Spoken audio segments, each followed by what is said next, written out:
सेवा नाम साई बंदे, अलग है साई पूजा।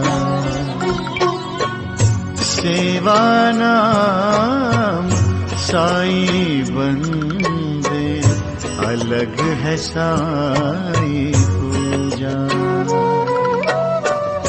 हर जीवों में साई बसा है, हर जीवों में साई बसा है, कोई न लागे दूजा।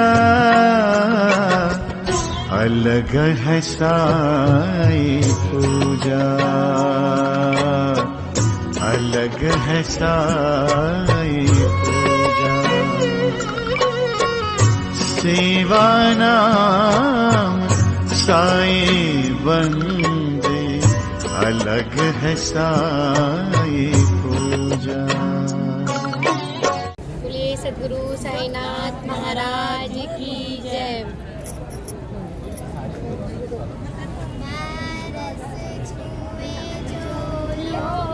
खंड कनक रूप सुहाए, मेरे साई छुए जो पत्थर भी, तो वो पारस कहलाए। जन्म जन्म से भटक रही हूँ, राह दिखा दे साई।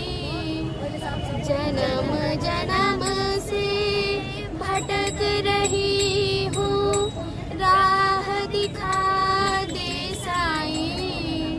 खंडहर भी तेरी चरण धूल से बनते हैं द्वार कमाई। मेरे साई मेरे साई मेरे साई, मेरे साई मेरे साई मेरे साई। माया बाजार में नाची हूँ, खुद को समझ के काया। अहम के झूठे गहनों से हर पल खुद को सजाया। पर पीछे सारे पर्दों के अंधकार ही पाया। सुना है केवल पानी से ही तुमने है दीप जलाए। मेरे साई मेरे साई मेरे साई, मेरे साई मेरे साई मेरे साई। रोग भव का हर लो साई, दूर ये सारे भरम करो। मैं हार गई हूँ खुद से ही, साई मुझ पे रहम करो। ये मैली चूनर धो पाऊँ मैं, बस इतना ही करम करो।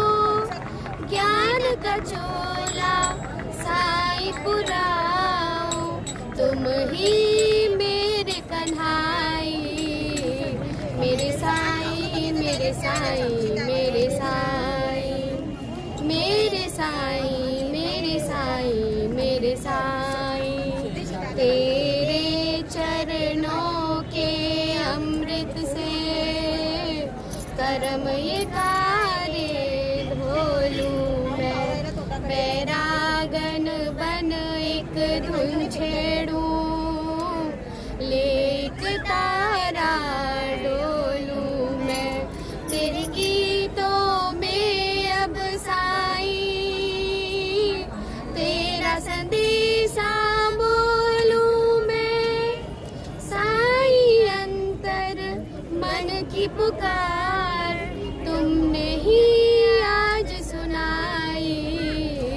मेरे साई मेरे साई मेरे साई, मेरे साई मेरे साई मेरे साई। जन्म जन्म से भटक रही हूँ, राह दिखा दे साईं। जन्म जन्म से भटक रही हूँ, राह दिखा दे साईं। खंडहर भी तेरी चरण धूल से बनते हैं द्वार कमाई। मेरे साईं, मेरे साईं, मेरे साईं, मेरे साईं, मेरे साईं, मेरे साईं। सनात महाराज की जय। मैसी बेटा बहुत आगे जाए। मेरे साथ एक भक्त जुड़ रही हैं, आपका नाम बताएं। साईं किरण। साईं किरण, आप बाबा से कब से जुड़े हो? 2008 से। कैमरे को ले आए सामने, तो आप अपना कुछ एक्सपीरियंस शेयर करें। हाँ जी, एक्सपीरियंस तो बहुत है, पर आज साईं पूजा दी की कृपा से मैं एक भजन और बाबा की कृपा से एक भजन, आप सभी एक भजन कह रही हूँ, सॉरी, भजन गाने की आदत सी पड़ गई है, बाबा को रिझाने की आदत सी पड़ गई है। क्या बात। तो बताएं अपना एक्सपीरियंस। एक एक्सपीरियंस शेयर करना चाहूँगी। ये मेरी कहाँ गई छोटी बेटी? गई है, अपने फादर के साथ इधर उधर गई है। तो मेरी छोटी बेटी 2 साल की थी, उसका नाम दीप्ति है। तो वो जब छोटी सी थी तो मैं उसको बाथरूम से नहा कर जस्ट ऐसी बाहर निकाली थी, रूम में मैंने रखा। उसी समय किसी का सडनली इमरजेंसी कॉल आ गया था। फिर कॉल अटेंड करने के लिए मैंने सोचा अभी मैं इसको ड्रेसअप करती हूँ बस 2 मिनट में। इतने में उसने क्या करा कि पूरा ड्रेसिंग टेबल ना, बहुत बड़ा सा ड्रेसिंग टेबल है, वो पूरा ही वो कुछ चढ़ रही थी उसके ऊपर। ये आ गई, आ जाओ, अच्छा इधर आओ, आपके बारे में बता रही हूँ। ये है मेरी बेटी 2 साल, ये है दीप्ति। बोलो बोलो, मेरा नेम दीप्ति है। बोलो साईं राम, बोलो साईं राम। साईं राम जी सबको बोलो हाथ जोड़ के। हाँ तो हाँ, ये खुद भी बता देगी अपना एक्सपीरियंस। तो यही जब 2 साल की थी तो ड्रेसिंग टेबल पूरा गिर गया था इसके ऊपर। अरे देवा। तो ये मेरी बेटी है 2 साल की, जिसके ऊपर ड्रेसिंग टेबल गिर गया था। और जस्ट ये नहा के बाहर आई थी, कुछ कपड़े भी नहीं पहनाए थे, ड्रेसिंग टेबल गिरा और फिर बिल्कुल जस्ट इसके ऊपर 2 साल की छोटी सी बच्ची थी, फिर बिल्कुल हाथ वाथ सब इसके पतले पतले थे। मुझे तो लगा आज गई है, इतना भारी भरकम ड्रेसिंग टेबल का गिरना, बस बिल्कुल इम्पॉसिबल सा लग रहा था कि बचेगी भी कि या नहीं बचेगी। फिर इसके बाद जब ड्रेसिंग टेबल गिर गया तो मैं उसे उठा भी नहीं पा रही थी, बहुत मुश्किल हो रहा था। कोई घर में था नहीं, मेरे हस्बैंड भी नहीं थे, कोई भी नहीं था घर में, फिर उठाना भी मेरे लिए मुश्किल हो रहा था। और ये मेरी बड़ी बेटी जस्ट बेड पे बैठी हुई थी और इसने भी ये भी चिल्लाई पीछे। मैंने कहा, इससे पूछा कि बेटा दीप्ति कहाँ है, तो ये भी चिल्लाई मम्मा। फिर मुझे लगा शायद कुछ ना कुछ तो हो गया, तो इसका एक हाथ गया, खत्म हो गई, एक हाथ टूट के गया इधर उधर। पता है ना, कई बार हाथ भी कट जाता है। और इतना नुकीला शीशे का गिरना ड्रेसिंग टेबल का, पर कुछ भी नहीं हुआ इसे। पर जो एक मेरी जेठानी है वो शिरडी आई थी, उन्होंने बाबा की इतनी बड़ी स्टैचू बाबा शिरडी से ले जाके गिफ्ट करा था उन्होंने मुझे। तो वो मूर्ति जो है बिल्कुल चूर चूर हो गए, बट इसको एक खरोच तक नहीं आई थी। क्या बात है। और ना वो ड्रेसिंग टेबल का शीशा ही टूटा, मेरी चूड़ियाँ वगैरह जो भी थी वो सब चकनाचूर हो गया, जितने भी चीज़ थे। और बाबा का स्टैचू भी, स्वरूप भी बाबा का बिल्कुल ही टूट गए थे। लेकिन इसको कुछ, मतलब बाबा का सारा बाबा ने अपने ऊपर, बाबा ने ना इसका सारा कष्ट अपने ऊपर ले लिया। तो बाबा ना अपने भक्तों के लिए इतना कुछ करते हैं, इतना कुछ करते हैं कि हम उसे बयां ही नहीं कर सकते। इवन जो कुछ भी विपदा आने वाली होती है ना, वो सब बाबा अपने ऊपर ले लेते हैं, पर अपने भक्तों को ना एक खरोच तक नहीं लगने देते हैं। तो मैं सबसे यही कहूँगी कि बाबा को मानिए और बाबा को जानिए। साईनाथ महाराज की जय। तो कैसा लगा एक्सपीरियंस? अनबिलीवेबल एक्सपीरियंस कि एक ड्रेसिंग टेबल गिरता है और बच्ची इसके नीचे है। बाबा ने अपने ऊपर सारी चीज़ें ले ली, चूड़ियाँ टूट गई और उसका ड्रेसिंग टेबल का शीशा नहीं गया। अगर शीशा टूट के इसकी बॉडी में बॉडी जाता तो पूरा शीशे अंदर इसके भर जाते हैं। वो कौन सी पिक्चर थी, तो ऋषि कपूर की ना, वो सरिया से पूरा मुंह खराब हो जाता, तो इसका चेहरा भी खराब हो सकता था, आंखें भी इसकी प्रॉब्लम कर सकती थी, सर में भी घुस सकता था शीशा। पर अगर आप सोचिए, बाबा ने अपने ऊपर लेकर इस बच्ची की प्राण की रक्षा की। ये है मेरे साईं का चमत्कार। थैंक यू सो मच बाबा। हम जितनी भी आपकी वंदना करें, जितना भी आपके बारे में बताएं, सब कुछ कम है। आप वो करते हो जो हमने सोचा ही नहीं है।